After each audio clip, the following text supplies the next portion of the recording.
Decade of Love. 호기심의 10년 XSFM. 그 알실의 덕질인입니다.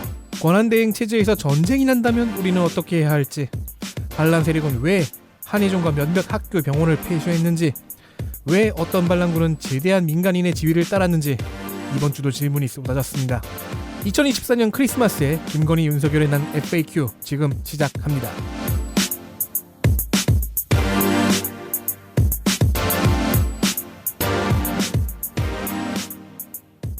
안녕하십니까. 저는 XSFM을 잠시 점거하고 있는 잡놈 홍성갑이라고 합니다.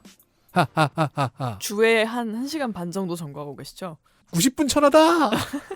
네.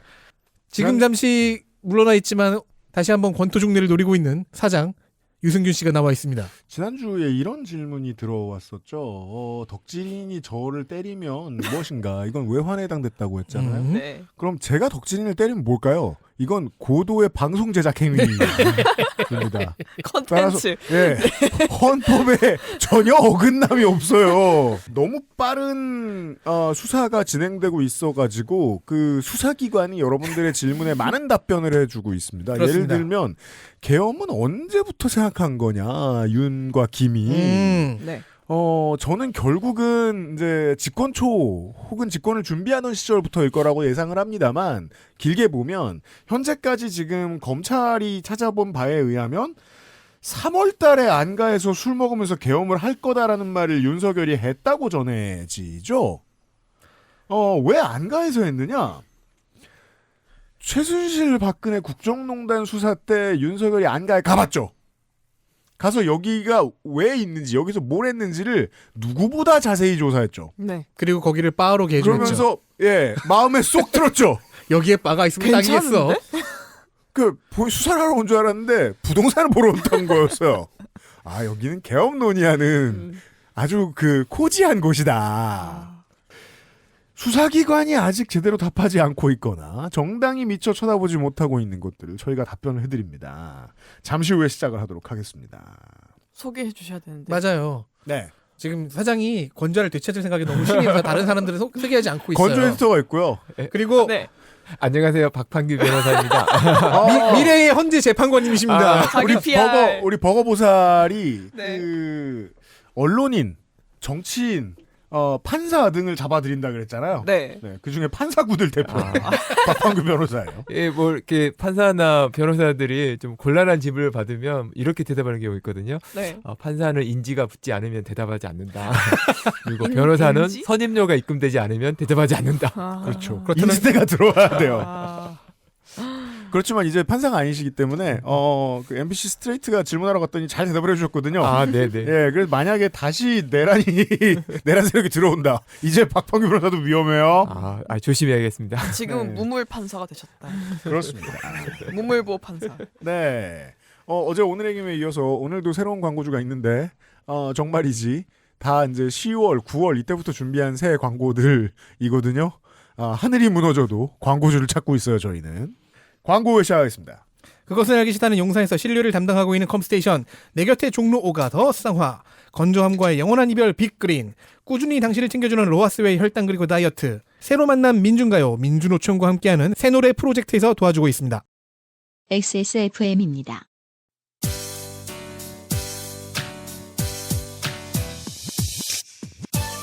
(10년간) XSFM과 함께해주신 모든 여러분께 감사드립니다. XSFM의 10주년 기념 프로모션의 마지막 오프라인 만남, 광주는 팟캐스트 시대 2.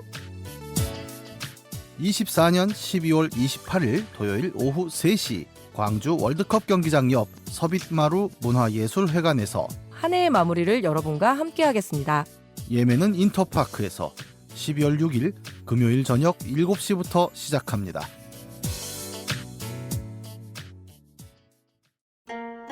어, 67년이었지 아마. 종로의 작은 한의원이었어. 진도산 구기자, 청궁, 당귀, 숙지황, 좋다는 건 죄에 넣고 불순물을 제거하며 8시간 정성껏 다려냈지. 임금님께 올린 그 방식 그대로 말이야. 부드럽고 달콤한 전통의 쌍화차. 요즘 사람들은 그걸 더 쌍화라 한다지. 현대인에 맞춘 프리미엄 한방차 더 쌍화. 67년이었지 아마. 종로의 작은 한의원이었어. 진도산 구기자, 청궁, 당귀, 숙지황, 좋다는 건 죄에 넣고 불순물을 제거하며 8시간 정성껏 다려냈지.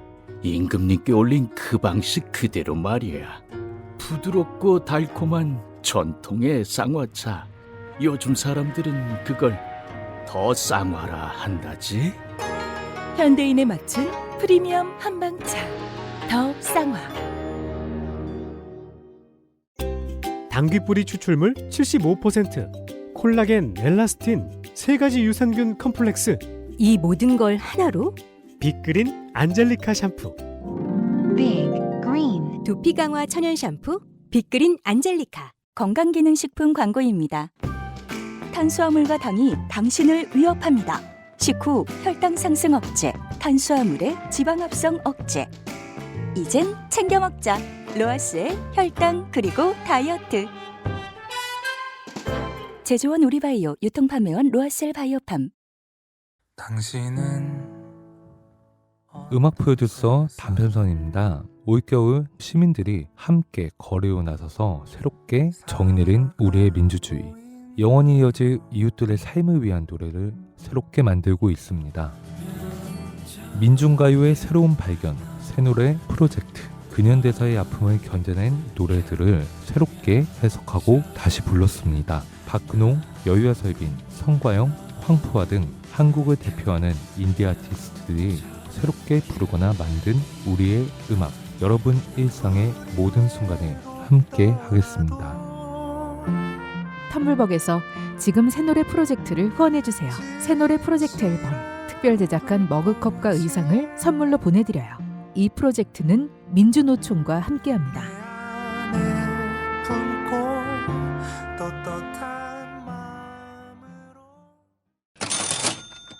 광고 좀 깁니다. 민주노총이라니. 2024년 가을. 겨울 임마. 겨울. 12월이었잖아요. 추워서 정신이 나갔어요. 너 세터데이의 목요일이라고 자꾸 번역할래? 집회와 시위의 문화가 바뀌었고 더 나아가서는 직접 참여하는 민주주의의 해상도가 높아지고 있습니다. 젊은 여성 시민을 포함 모든 세대의 많은 주권자들이 예전보다 높은 온도로 국정과 우리의 삶의 관계에 대한 관심을 가지게 되었지요. 꼰대들이 K-팝 플레이리스트를 숙독하는 이유는 내 옆에 더 많은 주권자와 연대하고 싶은 열망의 다름 아닙니다. 유튜브 근냥근냥 11Z님의 질문을 보시죠. L1Z예요. L1Z구나. 기회가 된다면 민주노총, 전농, 전장현 등등 운동권이 어떤 싸움을 겪어왔는지 다뤄주시면 좋겠어요. 이번에 연대를 배우게 된 2030 중 하나인 저는 그걸 알고 싶어요. 오늘 전농 라이브를 보면서 이분들을 진심으로 알고 싶어졌어요. 그럼요. 자, 저 이거 완전 부먹. 트랙터는 간지나거든요. 이게 이제 뭐랄까 성군의 질문이죠. 저자는 왜 고통받고 있느냐. 그러니까 도와줬는데 누군지 모르는 거예요.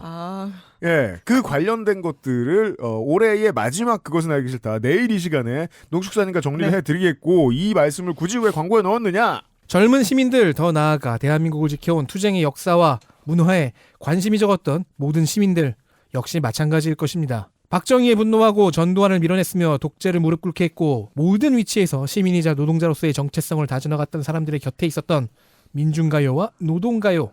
한때 가요 시장의 장르로도 각광받았지만 보수 일변도의 사회 분위기 속에서 지분을 잃어갔던 그 현장의 노래들을 옛날에 노차사 노래들 차트에서 막 상위권을 차지하고 몇십만 장 팔리고 그러던 시절이 있었어요. 제가 그거 끝모를 본 적이 있어요. 네.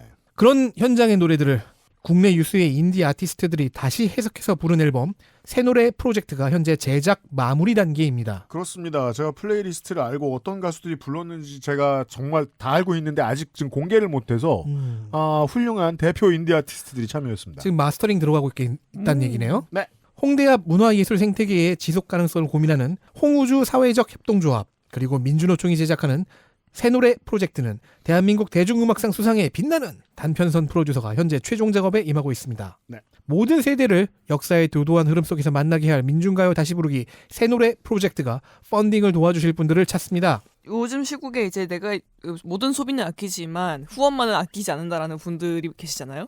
그리고 후원할 곳을 많이 찾고 계시죠. 기존 덕질 비용을 조금 아껴서 다른 맞아요. 곳에도 좀 써보고 싶다 하시는 네. 분들 있죠. 그렇습니다. 어제 지금 시사할 씨가 너무 한 번에 많은 얘기를 떠들어가지고 시사할 씨하고 얘기를 못한 게 있었는데 지금 집회를 처음 나서 본 혹은 뭐 8년 만에 처음 나서 보고 그동안 정치나 세상 돌아가는 일에 관심을 껐던 주권자 시민들이 이 분야도 덕질할 수 있겠고 이 분야를 덕질했을 때 나에게 돌아오는 유무형의 아웃풋이 무엇인지를 어렴풋이 느끼고 있거든요. 네. 이러면 가장 중요하게 이 주권자의 실생활 개인에게서 나타나는 변화 중에 하나는 내가 그동안 하던 덕질을 조금 줄입니다. 밸런스를 줄여서 나쁘게 말하면 정덕, 좋게 말하면 나라 돌아가는 일에 관심이 예전보다 조금 더 많은 주권자가 됩니다. 그래서 연대하게 되죠. 네. 그럴 때는 다만세 말고 민중가요도 불러야겠다는 생각이 듭니다. 그래서 그 플레이리스트 두 가지 다가 지금 유행하고 있잖아요. 네, 그런 여러분들을 위해서 새노래 프로젝트 음반이 거의 다 만들어졌습니다. 텀블벅에서 후원해 주십시오. 지금 텀블벅에서 새 노래를 검색하시고 프로젝트를 후원해 주시면 새 노래 프로젝트의 CD 앨범과 음원, 기념 머그컵과 맨투맨을 드립니다. 후원해 주신 개인 및 단체명의 각인은 덤입니다. 각인도 해드려요? 우와, 맞춤형 굿즈. 네. 텀블벅에서 새 노래 프로젝트를 후원해 주세요. 그렇습니다. 내년부터 계속해서 새노래 프로젝트의 신곡들을 소개해 드릴 거고 저희가 저희 스튜디오를 어떻게든 다시 개조해서 이 아티스트들의 라이브도 여기서 좀 받아볼 생각을 하고 있습니다. 할 때 불러줘요. 돈 많이 듭니다. 이게 민주노총 지금 한참 힘들 때라가 제가 싸게 받았는데 받은 돈에 비해 제가 너무 힘든 프로젝트를 수행하고 있습니다. 예. 근데 9월부터 준비하셨는데 어떻게 이렇게 수요가 갑자기 맞춰 폭발하는 들어갔습니다. 시기를. 네. 이렇게 네. 모든 것이 때와 모든 것이 맞아 떨어질 줄이야. 네. 민중가요와 노동가요를 맘 편하게 들을 수 있는 음반이 곧 나옵니다. 후원해 주시기 바랍니다. 광고였고요. PPSS 후님이 덕질인 호드라니 실망이에요. 우. 감히 비겁한 얼라이언스가 어디서 야유를 합니까? 저 처음에 이거 보고 이해를 못해가지고 고양이 2마리밖에 안 키우시는데 그거 가지고 호드라고 하긴 좀 이라고 생각했어요. 호더 말고. 그러니까요. 그건 줄 알았어요. 저는 20년째 호드 외길을 걸어오고 있고요. 같은 길을 걸어온 문학인 또한 이 대열에 함께 서 있습니다. 오, 호드 연대. 물론 깃발 하나 저희는 만드세요. 명예를 아는 호드이기 때문에 보복하지 않겠습니다. 선물 안 챙겨드려서 이러는 거라고 이해하겠습니다. 네, 그러니까 저런 덕질인을 데리고 다니는 제가 호더고요. 계속해서 짧게 답할 수 있는 질문부터 처리합시다. 네, K림_U0님이 반란 성공하면 얼마 정도 벌 수 있나요? 이거 뭐 투자 상담합니까? 무시하려고 했던 질문인데 예, 다행히 한국에는 성공한 반란 사례가 있죠. 그렇습니다. 전두환의 비자금은 1996년 기준으로 9,500억 정도 추정이 되었고요. 와, 지금 돈으로는 노태우의 비자금은 역시 1996년 당시 최소 4,500억에서 8,000억 원 정도로 추정되었습니다. 어디에 투자했느냐에 따라서 몇십조 단위가 쉽게 되었을 수 있는 돈입니다. 현재 가치로 환산은 귀찮아서 안 하고요.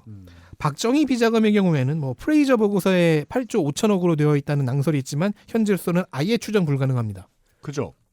이명박에 대한 수사를 처음에 해야 된다 정도로 민주당이 이야기를 하던 시절에 그런 명제를 집어던지는 언론인들이 있었어요. 정치에서 성공한 사람은 재벌이 되고 싶어한다. 예. 그리고 재벌로 성공한 사람은 명예를 얻고 싶어서 정치를 하고 싶어한다. 정몽준.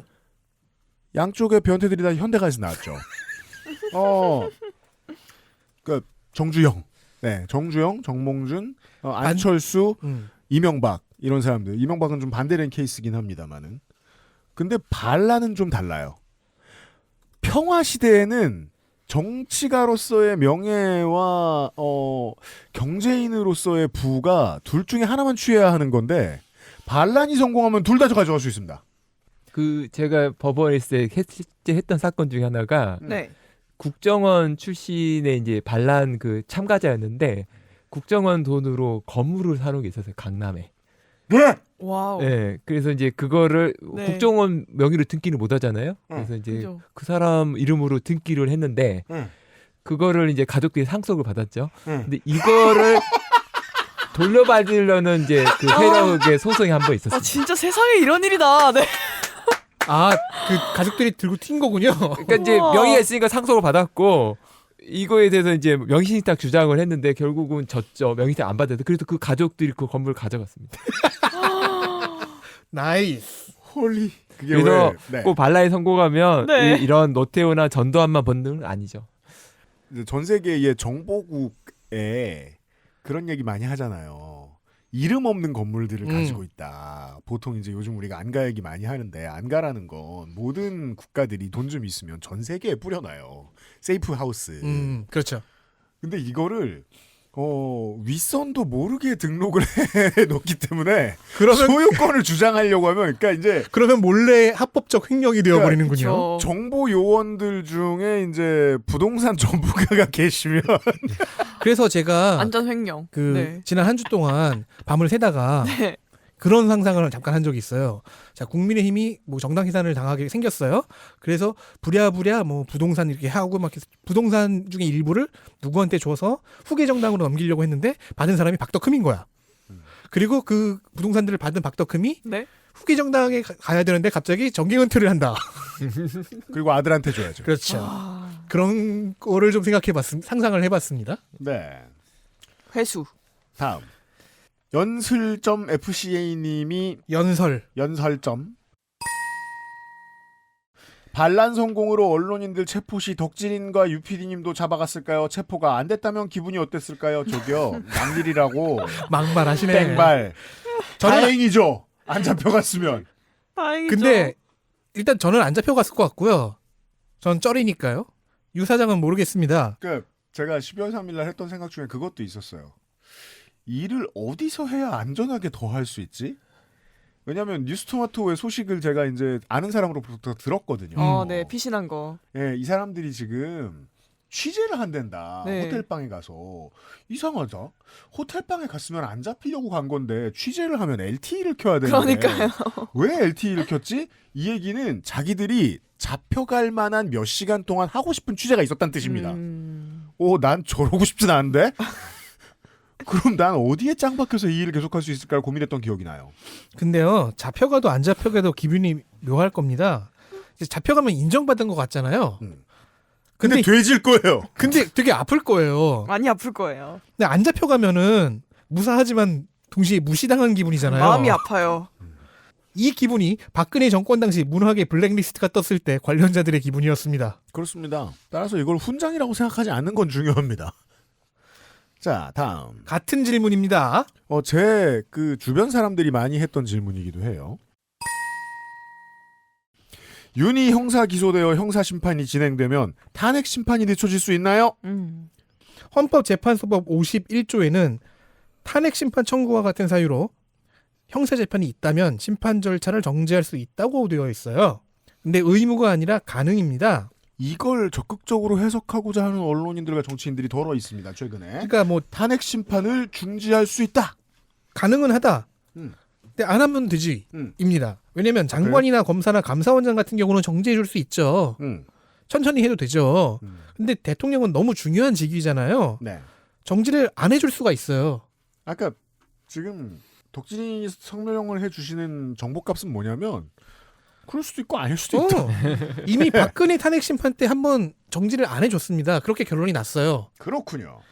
오히려 형사재판을 이유로 정지를 요청하면 시간 끄는 거냐고 괘씸죄가 추가될 가능성이 있습니다. 그러면 만약에 형사재판을 내가 받고 싶으면 지금 당장 어디 가서 빵을 훔치면 되는 건가요? 그 지난주에 우리 박판규 미래의 헌법재판관님께서 미래 헌법재판관. 네.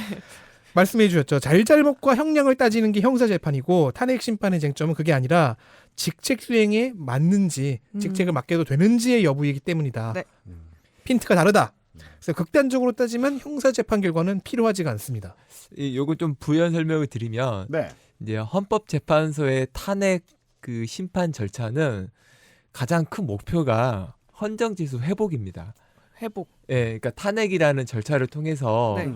고위 공직자, 그러니까 함부로 파면할 수 없는 그런 공직자가 공직에 있는 것이 헌법에 위배되는 그런 상황을 빨리 회복시켜주는 게 이제 탄핵 심판 절차이기 때문에 결국은 인용이든 기각이든 빨리 해주는 게 결국은 국가의 안정성이나 질서를 네. 유지하는 데 필요하다. 보는 거죠. 아 근데 이게 막 그 헌정 질서를 위해서 오히려 탄핵이 안 된다 말하는 사람들은 그 자리가 비어 있는 게 헌정 질서 막 그 훼손이기 뭐 이런 얘기를 하잖아요. 완전 딴 얘기를 하고 있었다는 거네요. 그렇죠. 이제 그 사람들 헌정질서 회복이 별로 관심이 없는 사람들 이야기고 네네네. 기본적으로는 이 사람이 공직에 있어도 되는 사람이라면 빨리 복귀시켜줘야 되고요. 그다음에 공직에 있어도 안 된다고 그러면 빨리 파면시켜줘야 되는 겁니다. 그리고 그거를 뭐 대통령이나 국무총리 정도라면은 천천히 하면 오히려 안 된다. 오히려 안 되는 거죠. 그죠? 예. 그러니까 국가 질서. 네. 불안을 최대한 빨리 종식시켜주는 게 네. 헌법을 수호하는 기본 가치다. 예, 그게 헌법재판소의 목적이고 그래서 이번에 이제 송달 관련해서 어제 헌재가 그 발성 송달을 인정하는 결정을 이것도 내린 건데 궁금해하는 사람들 많아요. 네. 그럼 나도 평상시에 도망 다니면 받은 걸로 되나요? 그러니까 이건 마치 그 우리가 쇼핑에서 네. 저 20일 동안 확인 안 눌러주면 과거에 우병우가 했던 거잖아요. 확정이 되나요? 구매 확정이 되냐? 과거에 우병우도 이걸 이용해갖고 계속 숨어 다니면서 안 받았지롱 했잖아요. 아닙니다. 여러분이 내란을 일으키지 않으면 구매 확정은 여러분이 누르시면 되고. 그래서 이거는 아마 그 51조가 있지만 아마 헌재는 그걸 적용할 가능성은 없다고 보셔도 될 겁니다. 네. 네, 의무 사항이 아니니까요. 경향신문에서 이거 제일 많이 했는데 이거 안 된다고 이 사람들아라는 얘기를 하려고 많이 말한 것 네. 같네요. 결론 똑같네요. 다른 언론들이 이제 메인 이슈로 다루지 않는 많은 질문들을 저희들이 소화를 하는데 기억해 두시면 좋은 게 결국 저희들이 지나가면서 말씀드린 거 다 이슈 됐습니다. 예. 이것도 곧 얘기 또 나올 겁니다. 심판 청구 본격적으로 시작되면요. 자, 다음. 임경진 님이 메일을 보내주셨습니다. 만약 내란죄에 대해 정신질환이나 알코올성 치매 같은 사유로 심신미약을 주장하면 어떻게 되나요? 가능하다면 이를 막기 위해서 수사기관이 해야 되는 건 뭐가 있을까요? 얼마든지 주장하라고 하십시오. 인정이 되는 것과 그게 감형사유가 되는 건 또 다른 문제고요. 설사 감형사유가 되어도 사형이 무기징역 되는 정도입니다. 이 우리 시민들이 내란이 반란이 있기 전에도 오래전부터 스트레스를 받아오는 문제예요. 법원의 판결에 대해서. 네. 심신미약 감경. 네. 근데 게다가 자신이 심신미약 상태여서 대통령직 수용이 어렵다는 것을 언제 알았느냐. 알고서도 사임하지 않은 이유는 뭐냐 같은 새로운 쟁점이 추가됩니다. 그렇죠. 아, 그렇구나. 그렇겠죠. 알코올성 치매를 진단받았는데 왜 내려오지 않았느냐가 되겠죠. 탄핵 심판에서도 형사 재판에서도 불리합니다. 아, 그럼 탄핵 심판에서 불리해지는데 형사 재판에서 뭔가가 추가되는군요, 또. 이 정도는 기소하는 측에서 간단한 논리로 대응할 수 있다고 생각합니다. 그럴까요? 이 주치 감경 어떻게 될까요? 이게 이제 그 형사 재판의 변호인으로 실제 일을 하다 보면 그 피고인이 갑자기 심신미약 주장을 해달라고 변호인에 요청하는 경우가 있습니다. 갑자기요? 그렇죠. 그러면 이제 변호인은 두 가지 중에 하나를 선택합니다. 하나는 사임을 하거나 무슨 말도 안 되는 소리 하는 와, 명쾌해. 내 뺀다. 근데 이제 수임료가 너무 비싸다. 네. 돌려주기는 아깝다. 그러면 이제 재판부에 내긴 내죠. 내긴 내는데 내긴 내요. 재판부가 네. 우리 집이 이번 주에 청약 들어갔다. 그렇죠. 네, 내긴 내는데 왜냐면 어쩔 수 없죠. 뭐 당사자가 주장을 하니까 그렇죠. 내긴 네. 내는데 재판부의 표정을 보면 이제 거봐 내 말이 맞잖아. 주장 안 하는 게 낫지. 이거는 가능성이 제로라고 보셔도 됩니다. 그럼 재판부에서도 청약 넣었구나 라고 쳐다보는 거죠. 아, 변호사 안 됐네. 네, 안 됐다고 큰 쳐다보죠. 빚을 줬구나. 아유, 고생했겠다. 도망도 못 치고. 그러니까 제가 이제 법원에 있을 때 판사로서 그런 주장하는 변호인을 이제 보면 눈빛을 딱 보죠. 저게 지금 어떤 상황에서 나에게 저 말을 하는가. 약간 박한수 같은 눈빛으로 보게 되는 거거든요. 지난주에 차 바꿨다. 네. 아, 변호인이 그걸 딱 그 심신미약을 주장하고 있는데 이제 옆에서 검사 저 앞에서 판사가 판사 입장에서는 불쌍하게 쳐다보는 거지. 판사 입장에서는 가해자나 피고가 보이지 않고 네. 변호인만 보이는 거예요. 쟤 왜 도망 못 갔지? 나중에 따로 뭐 술이라도 마셔야겠다. 근데 실제로 지금 많은 언론인들이 궁금해하는 게 그거잖아요. 김홍일 왜 도망 안 가? 맞아요. 왜 혼자 저렇게 예. 버티고 서 있나? 아니 저 시사 프로 진행하는 그 극우 언론인들 있잖아요. 네. 우리 저 법무법인 따따붙다 누구더라? 예, 그 변호사 왜 저 탄핵심판 변호인단 안 들어갑니까? 이유가 있을 거 아니에요. 지금 그러니까 또 하나 사람들이 예측하는 게 그게 있잖아요. 배승희 변호사. 네. 예, 배승희 변호사. 문서 송달 왜 안 받나 대통령실이. 혹시 변호인단이 원래 60 넘어가면 안경 들고 보잖아요. 글자를. 어제 김민아도 그러더만. 무슨 말을 하고 싶은 거지? 제가 하고 싶은 말씀은 변호사는 평생 남의 사정을 위해 공부를 해야 되는 사람이라 보기 싫은 글자를 겁나 열심히 봐야 돼요. 판사도 마찬가지고. 이 법조인들은 율사들은 그래서 눈이 빨리 망가집니다. 저는 자기 의지로 망가지는 것 같아요. 제가 이제 법대 알던 사람들한테 얘기를 들어보면 그래서 60 넘어가면 네. 필드에서 뛰는 젊은 변호사들이 구해지지 않으면 혼자서는 못합니다. 일을. 지가 종이를 쌓아놓고 A4를 보는 걸 아예 못해요. 그렇다면 지금 예측할 수 있는 건 그거라는 거죠. 현재 김홍일 등의 변호인단이 새끼 변호사를 못 구했다. 골골거리고 있다. 예, 젊은 애들한테 전화하면 전화 안 받고 일이 안 지워지고 있는 상황은 아닐까. 예, 그래서 정말 송달 받고 싶었는데 못 받은 건 아닐까. 아마 제 생각에는 돈도 얼마 안 줄 거라고 생각합니다. 아, 김건희 신보라면 네. 혹시 공천을 받을래? 수임 대신 창원 의창 어때? 하지만 젊은 변호사들은 알죠. 그들에게 다음번엔 공천권이 없을 것이라는 걸 말입니다. 이해됐습니다. 다음 질문 보죠. 네온292님이 계엄령이 선포되면 관공서나 학교 등 공공기관은 문을 닫나요? 그럼 일반 회사는요? 자기 입장. 그렇죠. 회사 가기 싫은 분입니다. 저기요. 이거 선포되자마자 그 가짜 뉴스로 뭐 그 휴교령 내려졌다고 막 엄청 돌아다녔어가지고 그 가짜 뉴스 만든 사람 분명 학생입니다. 그러니까요. 그 저희 톡방에 엄청 돌아다녔거든요. 친구들 톡방에. 왜냐면 다들 같은 마음이거든요. 그러니까요. 자, 계엄이라는 건 말입니다. 경찰만으로 치안을 유지할 수 없는 상황에서 군대에게 행정과 사법을 맡겨서 사회를 유지하는 비상조치입니다. 기본권을 제한할 수 있다는 부분 때문에 사회를 정지시키는 것처럼 생각할 수 있지만 그렇지가 않아요. 물론 몇몇 국가기관은 뭐 대통령과 계엄사령부가 필요하다고 생각하면 멈출 수는 있죠. 학교나 회사를 비롯한 민간기관도 짧게는 그럴 수 있는데 그럴 이유가 크게 없습니다. 자, 예를 들어서 전면전이 벌어졌다고 해봐요. 그러면은 계엄을 넓은 범위에 선포를 해야 되겠죠? 그렇죠. 지금 우크라이나와 러시아가 그런 상황이잖아요. 네. 전쟁 때문에 계엄이 발동됐어요. 그러니까 전쟁 나면 국지적인 계엄이 바로 들어갑니다. 우크라이나는 전역에, 뭐 러시아는 일부 지역에. 그리고 전쟁 중에 가장 중요한 건 경제 활동이에요. 생산을 해서 돈과 물자를 마련해야 전쟁을 하지 않습니까? 네. 그래서 지금 러시아도 우크라이나도 열심히 경제 활동을 하고 있습니다. 농부들은 가서 수확하고 회사원들은 회사 나갑니다. 일부는 계엄이 선포된 지역이에요. 네. 예. 다만 그렇기 때문에 물건을 생산하는 산업이 아닌 분야는 뒷전으로 밀려날 수는 있는데 그러니까 군수에 지원을 하지 못하는 산업은 축소되죠. 그렇다 해도 회사를 가셔야 돼요. 네. 당신의 회사가 지금 그래서 사람이 살기 위해서 돌아가야 되는 경제 모든 분야는 반드시 돌아가야 그렇죠. 됩니다. 오히려 더 열심히 돌아가야겠다. 미국은 2차 대전 때 남성들을 되게 많이 징발해가지고 프로야구가 일부 중지되죠. 그때 여성 리그가 활성화되죠. 네. 그리고 공장과 사무실에 여성들이 태고 들어갔죠. 네. 회사는 가셔야 된다. 그렇습니다. 네. 전쟁을 한 번도 안 겪어본 나라 사람들이 한국을 생각할 때 흔히 하는 오해잖아요. 저 나라는 공식적으로 전쟁이 안 끝났다며. 그럼 저기 가면 사람들이 아무것도 안 하고 있는 거 아니야? 무슨 소리입니까? 우린 전쟁 빼고 모든 걸 다 하고 있는데. 대신 학교에서 배우는 내용이 바뀔 수는 있겠죠. 물론입니다. 저는 이제 그 광주 5.18 항쟁 때 그 광주에 있었거든요. 네. 저희 아버님은 그 기간 동안 계속 출근을 하셨어요. 고등학교 유학 가 계셨구만요 그때. 아 맞다 식구들 다 같이. 그러니까 저는 그때 이제 초등학교 1학년이었으니까. 초등학교 1학년이었고 저희 아버님은 그때는 이제 시외버스 회사에 계셨는데 정비공이셨거든요. 근데 그때 계속 출근해서 그 차량들 계속 수리하고 또 시위대 차량 들어오면 수리하고 내보내고 그거 다 했습니다. 다 그런 겁니다. 네. 그러니까 계엄에 반드시 법적 효과를 위해서 지역이 들어가야 되는 이유를 설명해 주기도 하거든요. 예.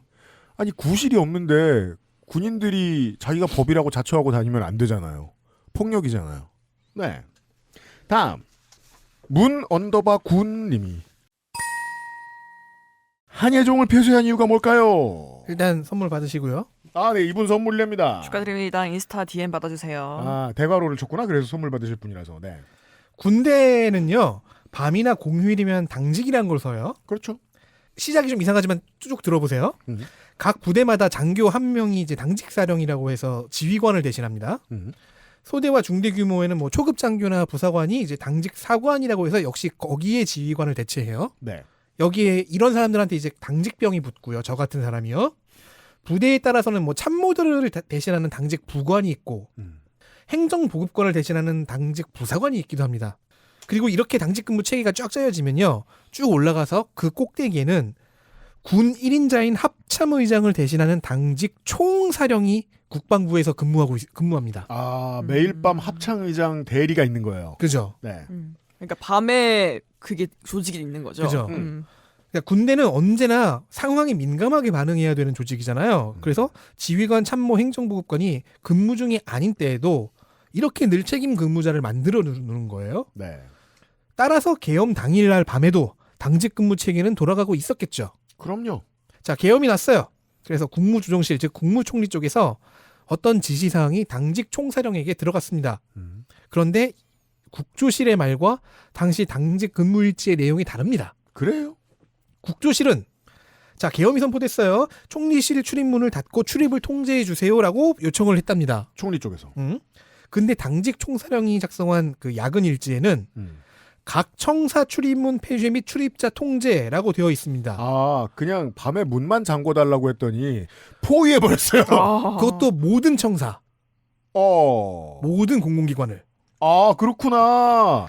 총리실 문 닫아달라고 했는데 모든 청사를 포위했다? 자, 그래서 문체부 소속인 한의종도 폐쇄가 된 겁니다.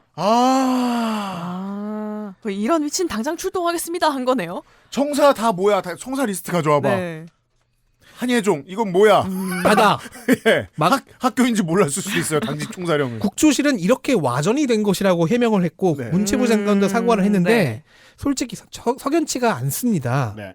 제가 자, 너무 열심히 받았죠. 네, 개소리입니다. 당직 총사령은요, 야간이면 이제 대령급이 받아요. 공휴일이면은 장군급이 받고요. 대령까지 진급한 사람이 저런 초보적인 지시사항을 헷갈릴까요? 그러니까 총리 측의 말이 사실이면 합참의장 측에서 반란에 가담한 게 됩니다. 최대. 계엄이요. 이런 미친 당장 출동하겠습니다. 수행하겠습니다. 한 거죠. 아니 무려 국방부에서 근무하는 대령이에요. 이 사람이 이런 걸 헷갈려서 잘못 하달한다고요? 그럴 린 없다. 게다가 계엄인데 지시사항 다시 한번 확인했겠죠. 아, 그러면 국무총리께서는 이러한 걸 원하시는 거죠? 라고. 자, 그러니까 의혹이 나옵니다. 한예종의 석관동 캠퍼스는요, 과거 중앙정보부가 썼던 곳입니다. 이건 이 질문에 대한 답변은 시작됐습니다. 혹시나 학교가 모르는 어떤 비밀 공간이 있을까요? 왜냐하면 수감용으로 학교만큼 사람들이 궁금해했던 데 중에 이제 언론들이 많이 보고했던 게 국립병원 7곳에 대한 통제 폐쇄였어요. 근데 그 국립공원은 리스트를 들여다봐야 느낌이 오거든요. 나주병원, 부곡병원, 춘천병원, 공주병원, 소록도병원, 국립재활원입니다. 중증 장애인용을 포함해서 다 어딘가 외진 곳에 떨어져 있어요. 예. 저도 그걸 보면서 약간 격리병동 있는 병원만 폐쇄된 느낌이 약간. 그러니까 다친 사람이 언론에게 들키면 안 되는 어떤 사람들일 때 수용해야 할 곳을 정해둔 것인가 정도까지 추측할 수 있어요. 그리고 한예종은 한예종 학생들도 모르는 무슨 공간이. 그러니까 학교도 모르는. 예. 뭔가가 있을까요? 그러니까 기생충에 나오는 그 뒤쪽 지하실이. 책 하나를 누르면. 예. 모르릅니다. 네. 책 하나를 누르면. 근데 모르는 사람은 절대로 다 눌러봐도 안 눌러주는 그런. 자, 아웃사이더 IS님이 HID OB 얘기가 많이 나오는데 특전사는 왜 제대한 다음에도 이전 사령관의 명령을 듣고 모이는 건가요? 아, 이것도 인터뷰 꽤 나오긴 했더라고요. 정리를 제대로 해드려야겠습니다. 이렇게 오해하시는 분들이 계실 것 같아서요. HID는 특전사 소속이 아니고요. 정보사령부 소속입니다. 네. 자, 특전사라는 건 특수전을 한다는 것은요. 전쟁에서 적의 후방에 낙하를 해서 사실상 포위된 상태에서 후방 교란을 하는 그렇게 싸우는 공수부대 병력들입니다. 그러니까 특수전은 특수전이지만 정규전에 해당해요. 원래 하는 전쟁. 그러니까 전선이 있으면 그 너머로 넘어가서 후방 교란을 하는 거예요. 근데 이 HID 북한에 진짜 침투하는 부대에는 이 사람들은 어쌔신입니다. 북파 공작원. 그러니까 후방 교란이라고 하면 유사하긴 한데 요인 암살을 한다거나 뭐 거짓 정보를 퍼뜨린다거나 하는 식으로 특화돼서 싸우는 정보계통 부대입니다. 특수전사령부 예하의 특수전 병력들은 공작 능력 같은 것을 배우지 않습니다. 그리고 정보계통인 정보사령부와 방첩사령부 소속의 병력들은요. 자기 업무의 대부분을 혹은 아예 자기의 소속을 주변 사람들에게 말할 수가 없습니다. 이건 국정원도 사실 마찬가지죠. 네. 그리고 본인의 이력도 어디 적지 못합니다. 제대로. 적기가 힘들어요. 다 가명 쓰고. 그래서 그런 얘기를 옛날에 국정감사 때도 살짝 전해드린 바가 있죠. 국정원 출신 사람들이 자기 이력 써서 다른 데 가기 힘들다. 그러니까 지금 문상호 사령관의 경우에도 정보사령관이 언제 취임했는지 언제부터 일했는지 이런 것도 기밀이에요. 예. 그래서 아는 사람들도 알리지 않고 아는 기자들도 적지 않아요. 그 최소한 자기 얘기를 약간이나마 나눌 수 있는 사람은 오직 같은 정보계통에 있는 사람들이죠. 정보병과의 폐쇄성. 그들 간의 친연 관계가 강화됩니다. 그래서 정보사령관을 했었던 노상원 법사님께서 불명예 제대를 한 민간인임에도 현 정보사령관과 그 휘하 병력들에게 영향력을 미칠 수 있었던 겁니다. 그렇습니다. 보통 그 정도로 설명을 하고요. 그 외에는 어제 시사 아저씨와 버거보살의 영향력은 어쩌다 커졌는가에 대한 추측을 우리가 서로 해보았더랬습니다. 네. 시사 아저씨의 결론은 위자드이기 때문에. 정신조작을 했다. 예, 컨저러이기 때문입니다. 대충 비슷한 견해로 맞아 들어갔습니다. 자, 주메일에서 저희 회사 메일에서 문병석님이 보내주셨습니다. 내란에 동조하고 있는 국회의원들이 있는데 국민 소환이나 탄핵으로 옷을 벗길 수 있나요? 국민 소환제의 대상에는 국회의원과 대통령이 빠집니다. 이 얘기를 우리가 지난주에도 제가 한 적이 있었습니다. 국회의원 국민 소환제를 해보자고 얘기를 많이 했었고 발의를 한 경우도 되게 많았는데 결국은 국회가 막았다. 법을 정할 수 있는 국회가 스스로 막았다 이걸. 넵. 헌법에 단서 조항 없이 임기가 적혀있는 직책들이라서 충분한 범죄 사실이 아니면 임기를 보장해준다는 해석을 하기 때문입니다. 그렇습니다. 그나마 대통령은 탄핵 절차가 있죠. 국회의원은 그것도 없네요. 그래서 재판이 없이는 국회의원의 임기를 끊으려면 개헌을 해야 됩니다. 여기까지는 저는 틀리진 않다고 생각해요.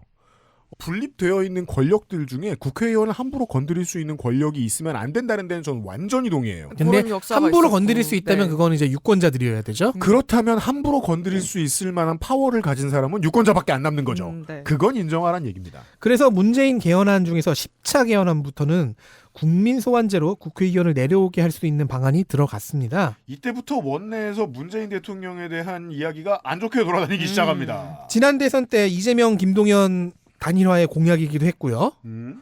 다만 우려할 수는 있어요. 여론 재판이 벌어져서 국회의원의 활동을 사실상 봉쇄하는 용도로 쓰일 수도 있죠. 남발되면. 그래서 소환 발의 기준은 지자체장보다는 좀 더 높아야 한다고 개인적으로는 생각합니다. 네. 근데 이걸 만든다면 의원직 상실형의 네. 기준을 조금 높이면 균형이 맞을 것 같아요. 지금은 벌금 100만 원 이상. 그렇죠. 이게 몇십 년 전 물가로 정해진 거라고 네. 그러더라고요. 근데 저는 이거 한국의 상실형 기준이 많이 낮은 편입니다. 이거 보면 그 불체포 특권 포기 열심히 얘기했던 사람들이 이거에 대해서는 어떻게 생각할까 좀 궁금하긴 하네요. 그 의원들이. 그렇습니다. 그러니까 불체포 특권을 없애자라고 얘기를 했을 때 많은 사람들이 반감을 가졌던 많은 사람들의 이유는 저는 정당하다고 생각하거든요. 네. 권력들끼리 싸워서 국회의원의 옷을 벗기는 걸 쉽게 만드는 것만큼은 안 된다. 네. 그러니까 사법부가 직을 박탈하는 거는 좀 그 기준을 높이되 유권자에게 또 무기를 쥐어주면은 대충 균형이 맞지 않겠느냐라는 제 의견입니다. 그렇습니다. DH 정님이 메일을 보내주셨습니다. 민주당 입장에서 애초에 자신들이 주도권을 잡는 전국에서 정당 해산 심판 같은 급격한 변화를 그다지 바라지 않을 것 같기도 합니다. 정당 해산 심판이 실제로 청구될 확률은 어느 정도라고 생각하세요? 굉장히 긴 질문에서 마지막 문장들만 빼왔습니다. 이게 사실 저도 혁명으로 다 엎어버리는 기분이 들긴 해서 신나게 소개하긴 했는데요. 부담이 되는 건 사실입니다. 자, 확률은 모르겠으나 실제로 벌어진다 칩시다. 기존 판례를 이어간다면 국회의 지역구 90석을 포함해서 광역의회와 기초의회의 국민의힘 지역구 의석을 죄다 새로 뽑아야 돼요. 그리고 원리를 연장한다면 지자체장도 그럴 가능성이 있어요. 제가 FAQ 2탄에서 얘기했었죠. 그리고 기존 판례를 뒤집는다 하면 그래도 국회의 비례 18석을 포함해 광역의회와 기초의회의 국민의힘 비례의석이 싹 사라집니다. 통합진보당 때와 비교했을 때는 후폭풍이 너무 셉니다. 따라서 노무현 탄핵대와 같은 역풍을 민주당이 고려해야 될 수도 있어요. 네. 민주당이 아니라 새 행정부가. 자, 그러면 그리고 새 행정부가 들어선 후인 그때의 국민의힘 스탠스가 지금과 비슷할 거라는 장담도 없고요. 다만 추경호, 윤상현과 같이 내란 동조 정도가 좀 심한 사람들은 국회에서 제명을 하고 이미 제명을 올라와 있죠? 네. 입건할 수 있긴 할 겁니다. 자, 이제 끼달았습니다. 다시 답변이 길어지고 있네요. 아, 그렇습니다. 그럼 긴 답변을 해야 하는 질문으로 넘어갈 때가 됐습니다. 그 전에 광고를 듣도록 하겠습니다. XSFM입니다.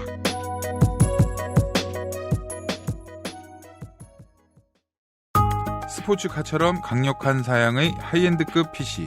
고가의 장비들을 내 손으로 조립하는 일, 시간과 열정, 꼼꼼함과 치밀함이 필요합니다. 초보라면 부작용으로 몸은 관절염을 얻거나 쿨러는 물이 새게 될 수도 있습니다. 컴스테이션을 고민해 주십시오. 이달의 PC로도 커스텀 사양으로도 빠르고 견고하게 만들어드립니다. 액세스몰과 010-8279-5568 컴스테이션을 만나보세요. 주식회사 컴스테이션.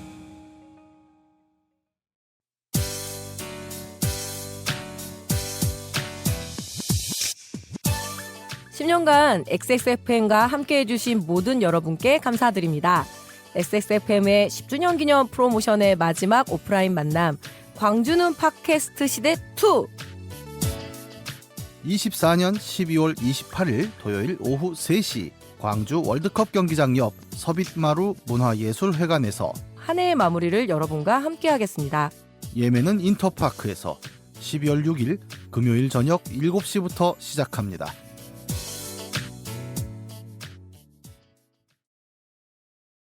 건강기능식품 광고입니다.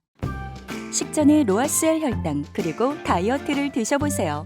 바나바잎 추출물이 식후 혈당 억제에 도움을 줄 수 있고 가르시니아, 캄보지아 추출물은 탄수화물의 지방 합성을 억제해서 체지방 감소에 도움을 줄 수 있어요. 이젠 챙겨 먹자. 로아스엘 혈당 그리고 다이어트. 제조원 우리바이오, 유통판매원 로아스엘 바이오팜. 같은 시작이지만 끝은 다르고 싶기에 재활용 플라스틱을 사용하고 비닐 포장재를 줄이고 산책길에 버려진 쓰레기도 플러깅백에 담아보고 세상엔 작지만 우리에겐 큰 도전. Big Green 함께 걸어요. 자연주의 천연 샴푸 빅그린. 임금님께 진상한 전통 방식 그대로. 현대인에 맞춘 프리미엄 한방차 더 쌍화.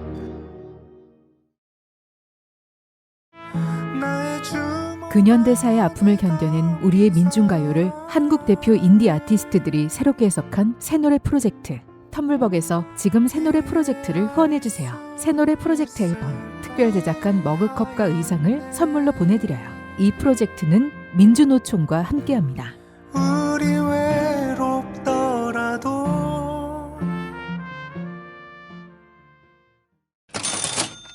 덕질인 덧쌍화 광고를 해주십시오.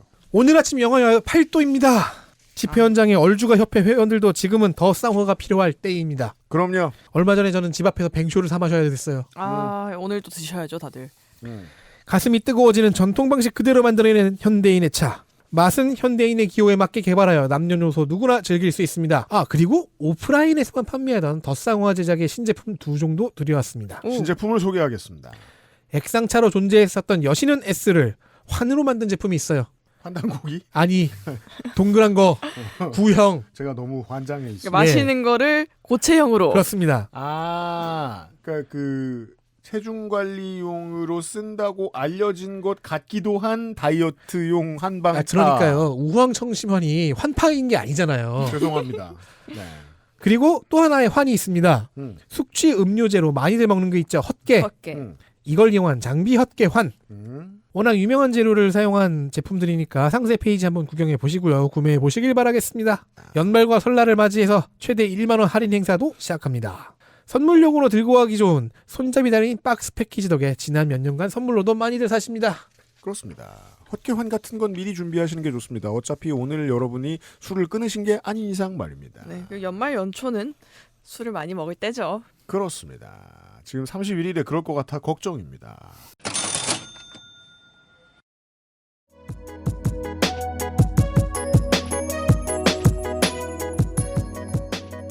시리즈로 되어 있는 질문인데요. 들어보시면 내용은 하나라는 걸 알 수 있습니다. 질문 보시죠. 지메일로 보내주신 분인데요. 선물 받으시네요? 네. 그들은 왜 헬기를 띄워놓고 헬기 레페를 통해 국회 본관 옥상으로 가지 않고 운동장에 착륙했을까? 그들이 정말 국회 내부를 몰랐을까? 왜 국회 외곽을 차벽으로 두르지 못했을까?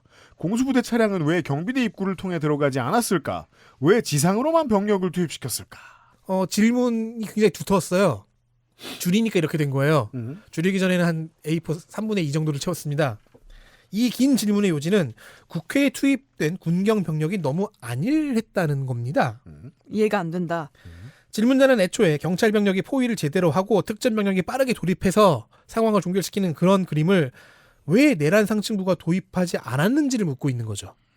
가능한 답은 사실 하나입니다.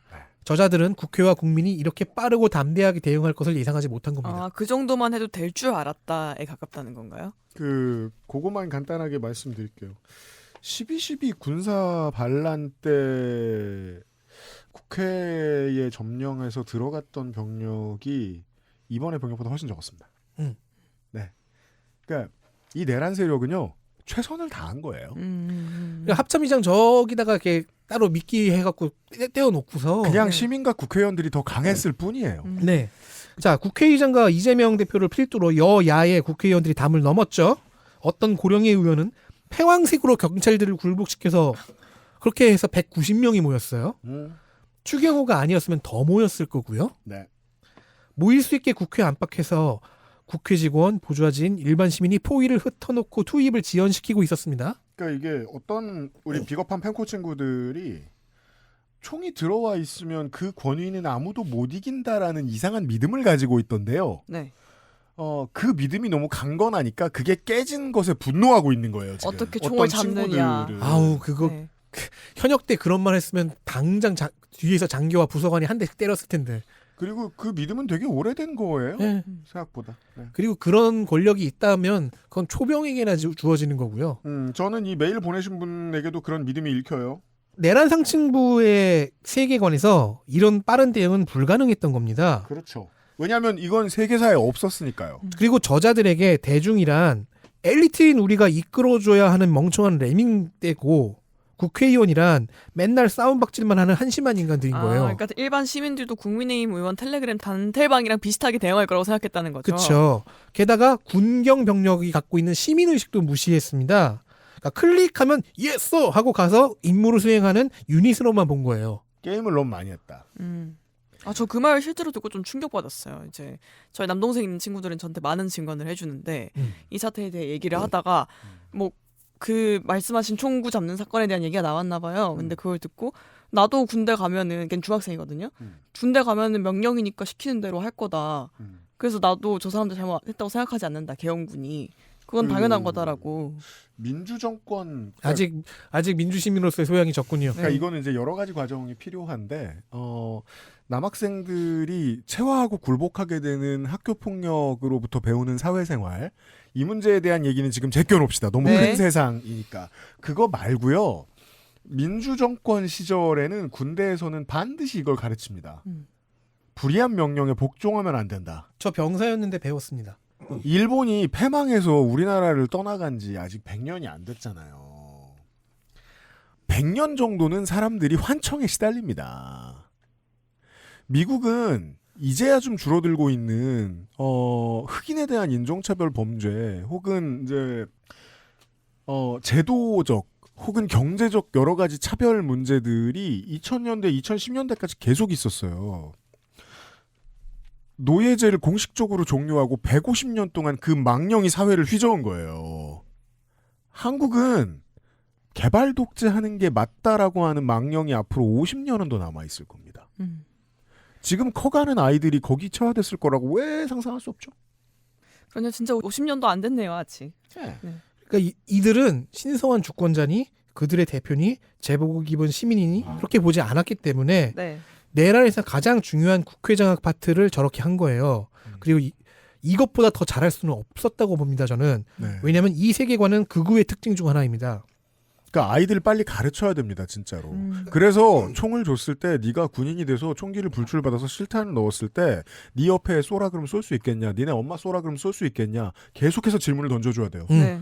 지금 걱정 많으신 분들 최대한 많이 이번 크리스마스하고 연말에 젊은 친구들 만나서 대화하세요. 네. 상상하는 습관을 길러야 돼요. 우리 그렇죠. 세월호 때는 뭐라고 했죠? 노인네들이 이명박이 뿌린 댓글을 보고 부안해동했잖아요. 네. 그때 다들 이거 물어보라고 시켰습니다. 내가 빠져 죽었으면 어떻게 했을 거야? 그렇죠. 상상을 하게 해줘야 맞아, 돼요. 맞아. 급합니다. 네. 이 세계관은 윤석열만이 아니고요. 윤상현이나 나경원 같은 사람들의 발언을 자세히 보시면 보입니다. 대중은 금방 잊고, 대중은 호도되고, 대중은 부안회동하는 존재라고 멍청하다고 전제하고 있습니다. 모종의 선을 넘은 엘리트주의가 극우의 특징입니다. 선을 넘었기 때문에 여긴 엘리트주의가 가지는 유일한 장점인 노블리스 오블리주도 없고요. 너희는 몰라서 속는 어리석은 대중이니까 이 유튜브를 봐라. 고성고! 모든 엘리트주의가 극우인 건 아니지만 혹시나 이런 사고에 빠질까 늘 조심해야 하는 직종으로는 여기서 떠들고 있는 지식 소미상들이 있습니다. 아 정말요. 그렇습니다. 진짜 저 매일매일 자기 전에 써야 될까 고민 중이에요. 주변에 어떻게 해야 저렇게 안 되지? 주변에 이 엘리트주의로 넘어가서 극우는 안 되었어도 망가진 사람들을 몇 명 봤습니다. 몇 명 봤죠? 그러니까 이게 이 엘리트주의라고 하는 것들이 저는 이제 이게 법조계, 네. 그 다음에 이제 요새 이제 의사들도 비슷한데 이 사람들이 이제 그 학교 다닐 때 입시를 경쟁해서 뭔가 성공했던 사람들이 평생을 승자로서 살고 있는 거예요. 그렇죠. 그럼요. 근데 이 사람들이 어느 순간에 정치를 하는 사람으로부터 인사나 무슨 정책을 강요받고 이런 거에 대해서 굉장히 상처를 받는 거죠. 자기 입장에서는. 프레자일. 네, 아니, 쟤 뭔데? 쟤 무슨 대학 나왔어? 취급주의. 한참 내가 보기 한참 떨어진 애가 갑자기 나에 대한 정책을 결정하고 나의 인사를 결정하는 사람이 되어 있다는 그 자체를 인정을 못하고 그러면서 그것들이 이제 언론에 나오는 의회 혐오나 정치 혐오하고 맞물려서 이 사람들 머릿속에서는 내가 국회를 쓸어버려도 국민들은 환호할 거야. 그죠. 내가 억울했던 만큼 국민들도 억울할 거야. 네, 다들 국회를 쓸어버린 거에 대해서 아무도 그 별로 이렇게 반감이 없을까라는 그 믿음 하에서 이루어진 거예요. 그렇다면 그 엘리트들과 소위 엘리트들과 다수의 중도 시민들을 정치 혐오에 절여지게 한 젊은 기자들이 있잖아. 그렇죠. 입만 벌리면 정치 혐오 떠드는 지금도 많아요. 그 기자들도 어릴 때부터 길들여진 거예요. 네. 나도 군대 가면 총을 쏘지 않을까? 에헤헤 극적극적 해본 경험이 있는 거죠. 그 이런 엘리트주의에 젖어 있었기 때문에 국민들이 모이지 않을 것을 너무 당연히 생각했고 그러니까 우리가 국회의원들이 미래에- 우왕좌왕할 거라 생각했고 우리가 미래에 누굴 잡아서 뭘 설득하고 누구와 싸워야 되는지에 대한 전선의 문제를 말씀드리고 네. 있는 거예요. 흔히 네. 한마디만 더 붙이면은 네. 또뭐 그런 얘기도 많이 듣거든요. 나는 오히려 관심 가져보려고 이것저것 찾아보다 보니까 다 똑같은 것 같아가지고 정치를 싫어하게 됐어. 이래서 내가 정치 안 바라고 이번 사태에 대해서도 마지막 결론을 그렇게 내는 인스타 제 친구들은 페북 안 하죠. 인스타 트위터 글들을 많이 봤어요. 네, 그걸 보면서 저는 이제 저 사람들이 관심을 가지게 됐던 매체는 저런 생각을 심어줄 수밖에 그렇죠. 없겠구나. 저 사람들이 충분히 알아보지 않고 얘기를 한 것도 있지만 것도 있고, 근데 충분히 알아볼 수 없게끔 전달했구나. 그렇죠. 오늘 많이 말하면 안 되는데 빨리 네. 이것만 하나 얘기해 드릴게요. 네. 젊은 기자들이 어떻게 정치 혐오에 절여져 있으며 본인들이 그걸 모르는가에 대한 사례. 지금 이제 경찰이 자기네 청장하고 자기네 서울청장을 잡아들여가지고 열심히 족치고 있잖아요. 헤럴드 경제에서 이런 기사가 나왔어요. 계엄 상황 손 놓고 있었다. 무용론 나온 국가경찰위원회. 이런 얘기가 나와요. 이게 뭔지 모르면 아무 관심 없게 들리고 그냥 그죠. 경찰이 가만히 있었구만이라고 생각하는데 국가경찰위원회는 문재인 정부의 가장 중요한 성과 중에 그죠. 하나 경찰개혁에. 예요. 외부에서 경찰이 움직이는데 가장 중요한 결정들을 하는데 의견을 내는 사람들로 모여지는 문민이 경찰을 통치하는 네. 이 시스템을 만들어 놓은 거예요. 그리고 윤석열 정권은 그걸 없애기 위해서 들어오자마자 이상민이 경찰국을 만들었죠. 지금은 경찰이 하도 저항을 해서 경찰국과 경찰위원회가 서로 대치하고 있는 상황이에요. 근데 이번에 얼마 전에 경찰위원회의 위원장이 이상민이 탄핵됐을 때 변호해줬던 변호인 중에 하나가 들어갑니다. 그러면 장악했죠. 이번에 난이 일어났을 때 경찰위는 가만히 있었겠죠. 네, 장악됐으니까요. 근데 정치 혐오에 절여진 기자는 왜 경찰이 문민이 통치한다더니 네. 계엄 안 말렸어? 쓸모없네? 라고 얘기해요. 국가교육위원회에 대해서도 똑같은 레토릭이 쓰이는 것 같네요. 네.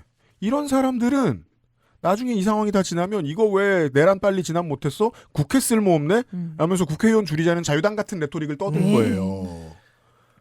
그 대변하는 사람들의 가치 그리고 그 목소리를 내는 주권자의 가치를 낮게 보는 저널리스트는 무조건 사회의 독이라는 말씀을 다시 한번 드리고 싶습니다. 그리고 그들로 인해서 확신을 얻는 건 우리가 지금까지 얘기한 엘리트들밖에 없어요. 역시 그래. 저 민변 출신들 못생기고 돈도 없는 애들이 우리한테 뭐라고 하면 안 돼. 지배는 우리가 해야지. 하지만 그래도 저는 희망을 보는 게요. 네. 그런 정치 혐오 일반도가 지배하는 그 경향성 속에서도 시민들은 모여서 방어해 줬고요. 국회의원들은 우왕좌왕하지 않고 일사불란하게 들어갔고요. 그리고 그 군경들 중에서도 망설이는 사람들이 있었어요. 그렇죠. 자, 이건 승리입니다. 그럼요. 네. 우리 이준석 이가 그가 네. 자리에 있을 날도 그렇게 오래 남아 있지 않습니다. 그게 생략된 호칭. 이준석이가 젊은 여성들이 집회에 많이 나온 이유는 남성의 20%는 군에 갔기 때문이라고 하거든요. 그러면 나머지 80%에 해당하는 사람들은 나와야지. 그러니까 그들을 혐오하기도 했지만 이준석의 레토릭을 자세히 들어보고 있으면 다 남성 혐오거든요. 그렇다면 20% 군에 가 있으면서 명령에 거부했던 혹은 태업했던 민주 시민으로서의 제복 입은 그 남성들을 왜 또 욕보이고 있습니까? 그러니까. 예. 남성을 이중으로 혐오한 얘기예요. 어떻게 죄송합니다. 할 말이 너무 많아서 빨리빨리 해야 되겠습니다. 다음 질문. What if? 자, 분명히 PD가 여러 질문을 한 번에 하지 말라 했지만 유튜브 댓글은 말을 듣지 않습니다. 1221111님이 대충 읽어요. 어떤 아이디인지 알 수도 없어요. 제가 지난 주말에 강릉에 휴가를 가서 추르를 줄 때 먹던 길고양이가 내던 소리네요. 되게 맛있었나 보네. 네. 만약 현재 대한민국 상태 권한대행 체제에서 외세의 군사적 침입 또는 공격을 당할 경우 대한민국은 어떻게 대처할 수 있나요? 한독수를 총알바지로 내세우면 간단해집니다. 이 경우엔 전국 혹은 전선 지역 일부에 계엄을 내려야 됩니다. 두 가지. 그죠. 이거 합법적인 계엄이에요. 이게 군인들이 난이 이렇게 걱정하는 이유는 우리 이제 흔히 얘기한 이런 농담 있잖아요. 북한군은 서울을 2번 쳐들어왔고 국방부는 서울을 3번 쳐들어왔다. 그래서 그런 거고 계엄만 얘기 들으면 걱정되는 게 대한민국 역사 속의 계엄은 거의 다 내란이었고 거의 다 쿠데타였기 때문이잖아요. 하지만 외세가 쳐들어와서 전쟁을 해야 되면 계엄이 필요합니다. 그렇죠. 그러니까 따라서 합참의장을 계엄사령관으로 한 후에 뭐 안 할 이유 없죠. 해야죠. 권한대행과 합참의장 AKA 계엄사령관의 지휘하에 우리 국민이 일치 단결하여 적에 대응하면 됩니다. 네. 전쟁 수행 자체는 이제 전시작전권을 미군이 갖고 있으니까 미군이 주도하겠죠. 국회는 이 과정에서 권한대행이 누구든 그자가 지난번 전쟁 때 이승만이 벌인 정치파동 같은 거 획책하지 않나 견제를 하면서 전쟁을 없애버린다. 네, 전쟁을 지원하면 됩니다. 네. 그리고 저걸 분수해버리면 되죠. 전쟁 이기면 돼요. 오히려 이번 내란 과정에서 최전방 육군부대와 해군 공군이 크게 동요하지 않으면서 대한민국 국군의 기초적인 저력을 보여줬습니다.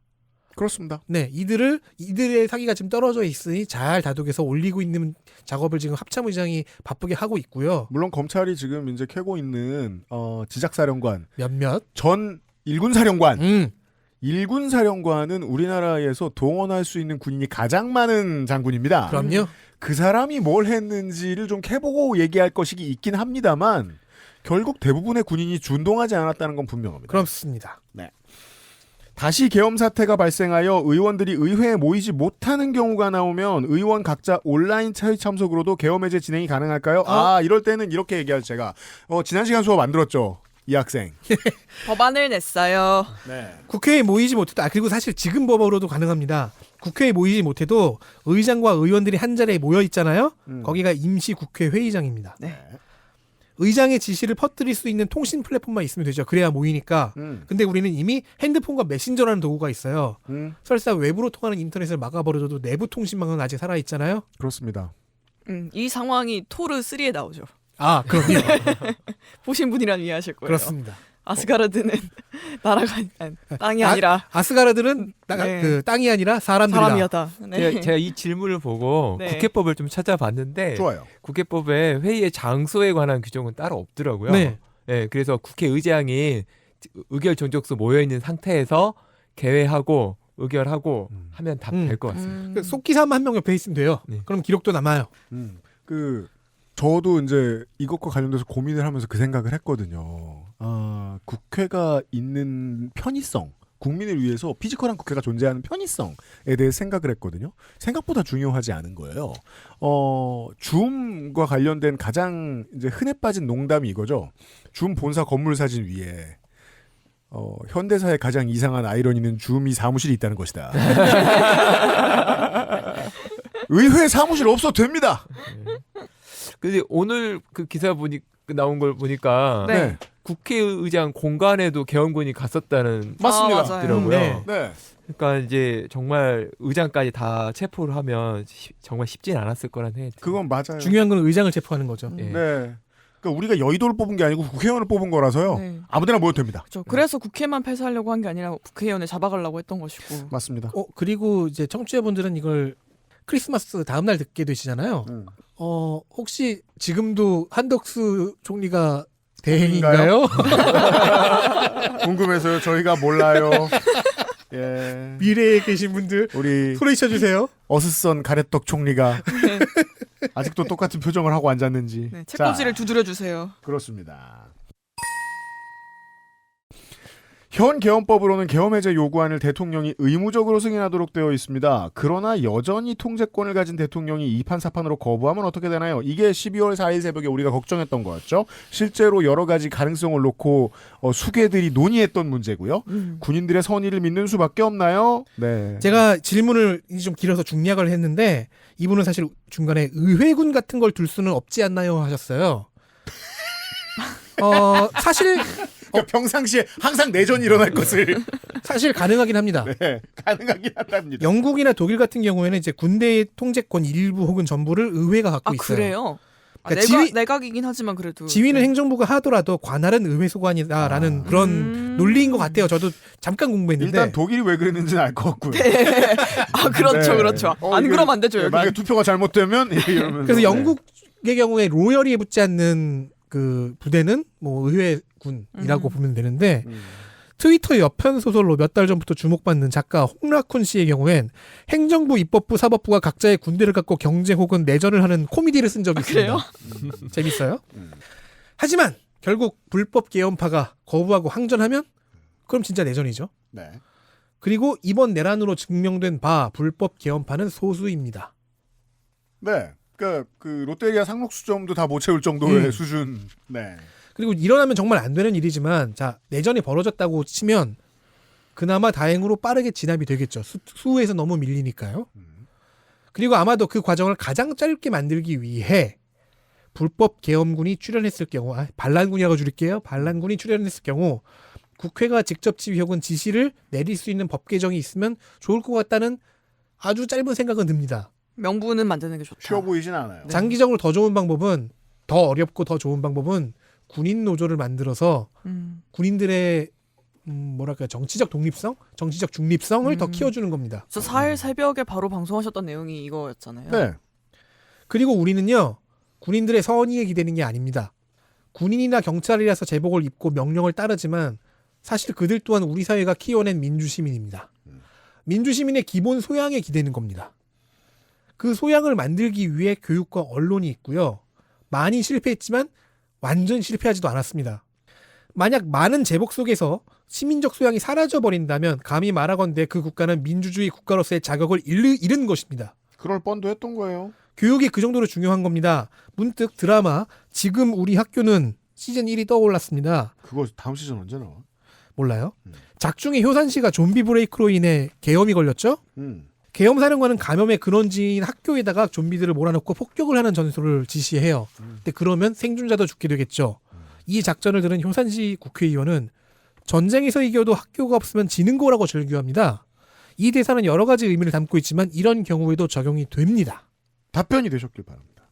자, 덕질인이 뽑은 마지막 질문을 보도록 하겠습니다. 최하늘님께서. 네, 교육 얘기 나왔으니까 말인데요. 이분 선물 드리는 건가요? 왜 대가로가 네, 한쪽만 붙어있냐? 잘못했어요. 반으로 잘라드릴까요? 들어야 돼요. 네. 학교에서 이번 12.3 내란에 대해 수업을 할 경우 괄호 계엄령의 역사 및 계엄령이 침해하는 기본권 괄호를 할 경우 교원의 정치적 중립 위반에 해당할까요? 아니요. 교원의 정치적 중립을 위반하시려면은 본인이 난을 일으키셔야 돼요. 네. 아 이거 제가 네. 제가 얘기했었죠. 그 14세 아까 말씀드렸던 그 남동생 친구 나는 명령 받으면 쏠 거야라고 했던 그 친구는 대구에서 중학교를 다니고 있는데요. 그 친구가 그 중학교 사회 선생님한테 계엄령이 뭐예요?라고 물었더니 그건 너무 정치적이라 답해줄 수 없어라는 답변을 받았다고 합니다. 그런 교육이 그렇게 된다면 그렇게 되는 거죠. 네. 실제로 교사들 중 이번 사태와 관련된 수업 및 언급을 했다가 동료 교사와 교장 교감으로부터 정치적 중립 위반으로 지적을 당하거나 학부모의 민원을 받은 사례가 있습니다. 부동산 향후 예측 질문도 하셨는데 그건 무시했고요. 네, 무시당하셔야 됩니다. 바로 이전 질문에 답해서 이어서 그렇기 때문에 내란, 계엄에 관한 교육이 필요합니다. 네.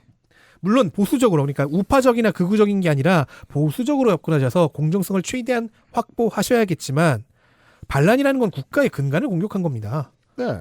여기에는 민주주의 수호와 민주주의의 정만 있어요. 저는 이게 전혀 다르지 않은 비유라고 생각해요. 미국에서 애들한테 9.11 안 가르치면 어떡할 거예요?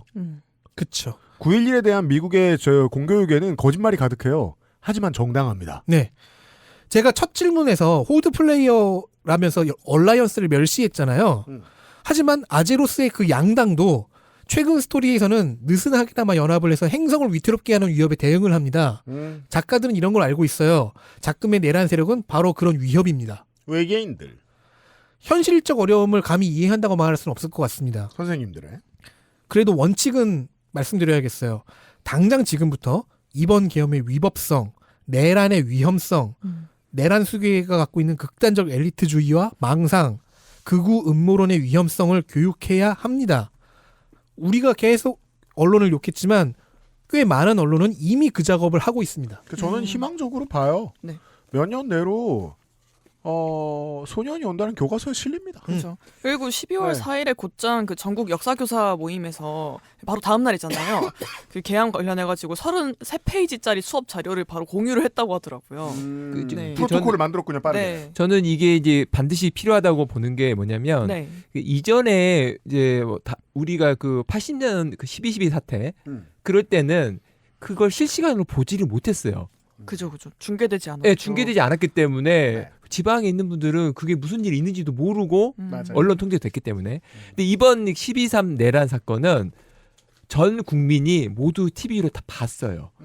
그러면 이걸 본 아이들이 여기에 대한 입장을 명확하게 알고 있어야 돼요. 네. 네. 근데 이거를 이 상황에 대해서 정확하게 알려주지 않는 것 자체가 교육의 자기 의무를 포기한 거라고 저는 생각합니다. 왜냐하면 아이가 뭘 모를 뿐 눈치가 있거든요. 그죠. 말을 안 하면 내 주변이 사회가 겁먹었다고 배우게 됩니다. 그리고 지금 자기가 눈치챈 거 그것을 언어화하지 못해요. 이게 중요합니다. 언어를 줘야 됩니다. 맞아. 가르치지 않으면 겁먹는 걸 배웁니다. 네. 네. 가르치지 않는다고 배우지 않는 거야. 뭐든 빨아들이니까요. 그 케이스는 좀 다르지만 제가 고3 때던 2000년에 네. 김대중 대통령과 김정일 국방위원장의 정상회담이 있었습니다. 6월 13일이었죠. 바로 그 다음 날 14일에 사회 선생님이 수업에 들어오자마자 진도를 내팽개치고 진행 중인 정상회담 얘기를 하기 시작합니다. 그 의의를 우리들한테 강변을 했어요. 그분은 전교조도 아니었고 진보적인 교사도 아니었어요. 하지만 정상회담과 관련한 문제 하나 정도는 반드시 수능에 나온다는 핑계를 대더라고요. 실제로 나왔어요. 그리고 그 수업은 통일과 정치에 관해 매우 중요한 개념들을 저희가 복습 및 확인하는 수업이 되었습니다. 네. 제가 되게 감명 깊게 본 트윗 얘기해도 되나요? 어떤 건가요? 그러니까 어떤 분이 지금 12월에 그 3일 이후로 모두의 연말이 순삭된 것을 약간 슬퍼하면서 연말에 모두가 책을 읽으면서 즐겁게 보낼 수 있었는데 라고 했는데 거기다가 어떤 분이 하지만 저는 지금 상황이 하나의 살아있는 책이라고 생각해요 그렇습니다. 라고 하셨거든요. 그럼요. 네. 게다가 이번 내란을 진압하는 과정이 낳은 논의가 그런 의미죠. 여러 가지로 한국 민주주의의 향후 발전 상황을 제시해 준다고 생각합니다. 여러 가지가 있어요. 군에 대한 문민 통제 더 강화해야 되겠구나. 자, 위헌 정당 해산을 한다면 기존의 통합진보당 판례를 어떻게 다뤄서 뭐 연장을 할 것인지 아니면 바꿔야 할 것인지. 그렇다면 사법부의 결정으로 정치인들의 직위 상실을 만드는 건 정말로 온당한가 고민해보자. 용서를 통한 사회통합은 김대중 이후 굉장히 중요한 테마였는데 과연 이번에도 사용할 명분일까? 사용한다면 어디까지를 선으로 그어야 할까? 여의도를 비롯한 시위에서 세대 통합을 이뤄내고 있는데 여기서 가져온 정치적 효능감은 어디까지 갈까? 아, 맞아. 저는 이게 제일 사실 요새 저희 화두예요. 남태령 대첩에서 계급과 소수자성을 뛰어넘는 연대가 이루어지고 있다. 이것을 보라. 등등. 또 있죠. 20대 남성 집단은 왜 이 모든 논의에서 빠져서 극우화되고 있는가? 그리고 20대 남성 집단 바깥에 있는 더 많은 남성들은 어떻게 호명해 줄 것인가? 등등의 수많은 지점들이 나오고 있습니다. 이런 논의의 일부나마 학생들에게 맛보여주는 것은 그들을 민주시민으로 만드는 데에 매우 큰 도움이 될 것입니다. 현장 수업이에요. 자, 이렇게 수미상관까지 맞춰가면서 미래로의 과제를 언급하며 저는 마치려고 합니다. 3주 동안의 원고를 위해 잠을 줄여가면서 또 자기 힘들었다는 소리 해야죠 또. 법을 찾아보고 뉴스를 보고 판례를 뒤졌어요. 고생하셨어요. 깨어있는 시민이 민주주의에 보루라는데 그게 불침범을 의미하는지 정말 몰랐습니다. 자면 안 돼요. 지금 전국민 문치범이잖아요. 이게 뭐야? 지금 전국민이 불침범에 서면서 입법부, 사법부, 행정부를 견제하고 있어요. 게다가 원고 쓸 때는 재미도 없으면서 시간이 너무 빨리 가요. 그렇죠. 오랜만에 밤샘 조사와 밤샘 마감을 했는데 답변 내용을 하다 보니까 15년 전 당직 근무가 떠올라요. 토 나올 것 같습니다. 네. 그런데 얼마 전에 내란 국정조사를 준비하는 특위가 만들어졌네요. 저의 미래가 보입니다. 다시는 저 같은 불행한 글쟁이가 나오지 않기를 바랍니다만 인간사는 윤회하는 것이죠. 살려주세요. 저희 나가면서 악수 한번 해요. 죽고 싶지 않아. 죽고 싶지 않으면 열심히 해야 될 거려. 이거 막아야 되니까. 자, 네, 덕진이 3주를 했고 질문이 또 들어오면 언젠가 또 할 겁니다. 금방. 이렇게 이번 주는 이제 한 10년 하다 보면 이런 날이 올 줄 알았는데 올해 마지막 에피소드가 되게 빨리 올라갑니다. 네, 그게 내일이죠. 네. 마지막 질문을 제가 하나 골랐습니다. 유튜브에서 댓글 달아주셨는데 이분은 최근에 중동에 돈 벌러 갔다고 하는 헬마를 몰래 먹여 살리신다고 알려진 우리 청취자가 계세요. 거기서 이름이 많이 발견. 네임드시군요. 네, 호명이 됐어요. 중동 분이신가봐요. 낙신부님이요. 30%는 보수 정당이 무슨 짓을 해도 지지한다는 유PD님의 이론을 저도 공감하고 동감하는데 이 이론이 이번 계엄 사태에도 먹힐 거라고 보시나요? 저는 20%대로 줄어든다고 보는 입장이긴 합니다. 네, 어떻게 설명해야 될까요? 안 줄어들고요. 늘어날 거예요. 30에서요. 계속 걱정. 예. 왜냐하면 윤석열 몇 퍼센트 받았죠? 이겼어요. 20%치. 그리고 너무 늘어나거나 줄어들거나 그것에 일희일비 하실 필요가 없는 게 국민의힘 혹은 그 후계 정당을 지지하는 그 표가 100% 모두 다 내란을 지지하는 표인 것은 또 아닙니다. 자, 그 감성적으로 여러 가지 표에는 여러 가지 의미가 있어요. 보시죠. 24.6%. 네. 이 낙신부님이 이제 본인이 오랫동안 봐오던 어른들의 감성적 실체에 대한 생각을 고민을 좀 많이 해봐야 돼요. 보수는 감성적으로 두려움과 지배욕으로 뭉쳐 있습니다. 누가 두렵죠? 나보다 넓은 땅과 나보다 많은 사람을 거느리는 사람. 나는 뭐 어떤 지배욕을 가지고 있습니까? 나도 땅과 사람들을 거느리고 싶다. 그럼 나는 내가 할 수 있는 능력만큼을 끌어모아서 작은 영주로 사는 게 바람이 되는 거예요. 근데 소영주가 되고 싶으면 위에 큰 영주들한테 잘 보여야 돼요. 그죠. 떼어주는 사람들이니까. 예, 체제가 이어지는 게 맞아요. 조금씩이라도 내가 저축한 것으로 나중에 행복하게 살면 그만입니다. 근데 내가 앞으로 얻을 수 있는 것이나 내가 이제까지 모아온 것에 비해서 사람들이 연대하는 3인주의는 너무 위협적이에요. 빠르게 불어나고. 네. 뭔지도 모르겠고. 예, 내가 왠지 세금을 더 많이 내야 될 것 같고. 네. 내가 차지한 걸 부당하게 더 가난한 사람에게 주는 것 같아요. 여기서 감성이 중요합니다. 내가 가진 걸 부당하게 윗사람한테 뺏길 때는 불쾌하지 않습니다. 왜냐하면 그 협력 자체가 나한테 어떤 리워드로 들어온다는 믿음을 평생 체화시켜야 소영주라도 되거든요. 나는 누군가를 지배하는 동시에 누군가한테 지배당해야 이 상황이 안정된 사회인 거예요. 이건 10살이면 배웁니다. 반에서 배워요. 그죠. 예. 공부를 잘하는 친구랑 놀아야 된다. 그리고 이 패턴으로 가장 잘 대한민국의 자리를 잡아서 무법천지로 활동하고 있는 건 개신교입니다. 아, 그렇습니다. 네. 그 개신교가 제일 좋아하는 건 뭐죠? 당장 돈이 되는 아젠다인데 그 돈이 되는 아젠다는 그동안 덕질인이 한 번씩 다 소개했던 100만 2만이 익산에 몰려온다. 종교 혐오, 인종 혐오, 성소수자 혐오. 그리고 최근에 얻은 금맥은 뭐죠? 여성 혐오입니다. 예. 근데 이 사람들은 동네에 뿌리를 받고 땅을 늘리죠. 도시에 오래 사신 분들은 아실 거예요. 다른 어떤 집들은 몰라도 교회는 늘어난다. 교회는 커지고 교회는 삐까뻔쩍해진다. 절대 그들은 허물어지지 않고. 실제로 영주로서의 능력을 가지고 있어요. 네. 이 동네 사람들이 여기 안 오면 장사를 할 수 없는 힘을 가지고 있죠.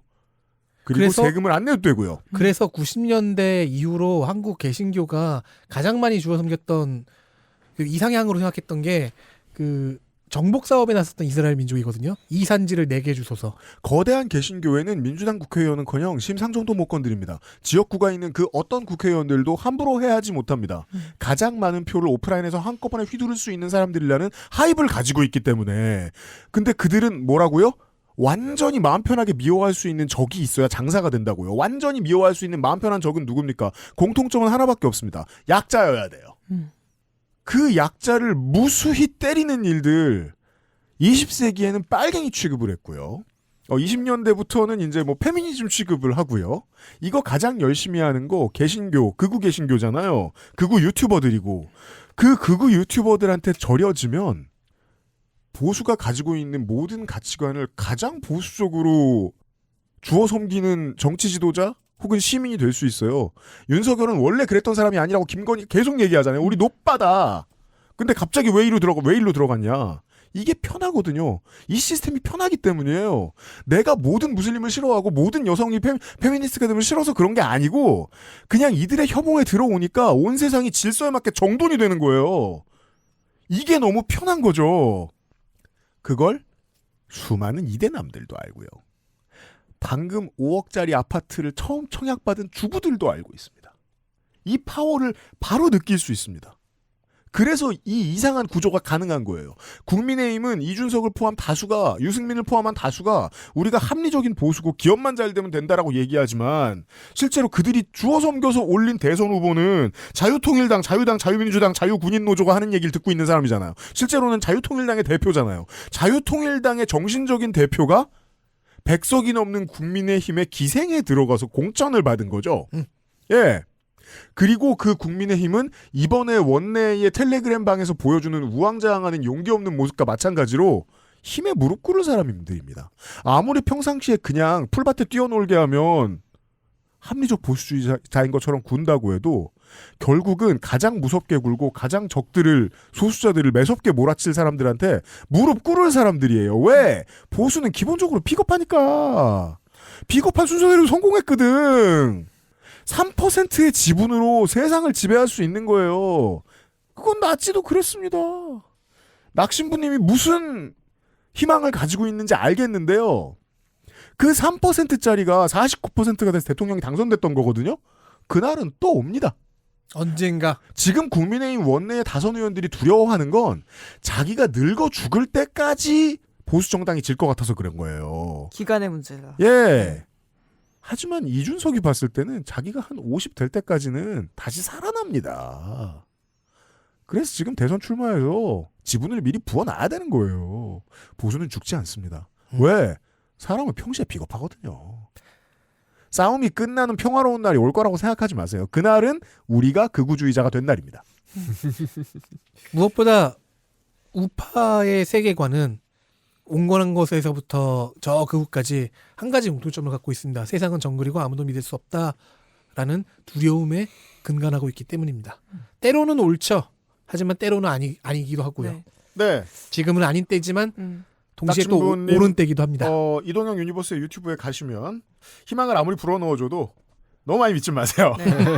그날은 오지 않거든요. 네. 저는 그래서 결국 진보가 가야 될 건 연대다. 네, 맞아요. 예, 그 연대를 하지 않으면 결국은 각계격파 당할 맞아요. 수밖에 없다. 그래서 저는 제 친구들한테 요즘 제일 많이 하고 싶은 말은 우리 여자가 제일 약하다고 생각하지 말자예요. 아, 이번에 그런 얘기도 그렇게 갈 수밖에 없다. 그런 얘기도 나왔어요. 우리 너무 억울해하지 말자. 여성이기 때문에 약자성도 있지만 네. 수도권에 사는 사람으로서의 강자성도 있구나라는 걸 깨닫는 사람들도 있더라고요. 내일 다시 얘기할 텐데 그런 이야기에 보론을 하도록 하겠습니다. 그렇습니다. 이번 12월에 유권자들에게 가장 큰 선물은 여자가 이렇게 세구나. 네. 라는 파워를 스스로 체감한. 그럼요. 내가 내 힘 쓰는 방법을 체감한. 인파워링 먼스입니다. 네. 아무리 좋은 선생한테 PT를 받아도 이런 깨달음의 감격스러운 벅찬 순간은 쉽게 오지 않습니다. 그 순간에 우리의 주권자들이 얘기했죠. 대체 저 트랙터 아저씨들은 누구신데요? 그 질문에 대한 답을 내일 이 시간에 농축산인가 해보도록 하겠습니다. 기다리셨죠? 네, 24년의 마지막 에피소드 농축칼럼과 함께 만나뵙도록 하겠고요. 박판규 변호사와 덕질이는 3주 동안 수고하셨고 다음 주에는 대본 준비하지 마시고 나오시기 바랍니다. 수고하셨습니다. 진짜요? 네. 고맙습니다. 네, 다음 주에 뵙겠습니다. 봐요. 새해 복 많이 받으세요. 내일 뵙겠습니다. 청취자 여러분. XSFM입니다. I, D, W, K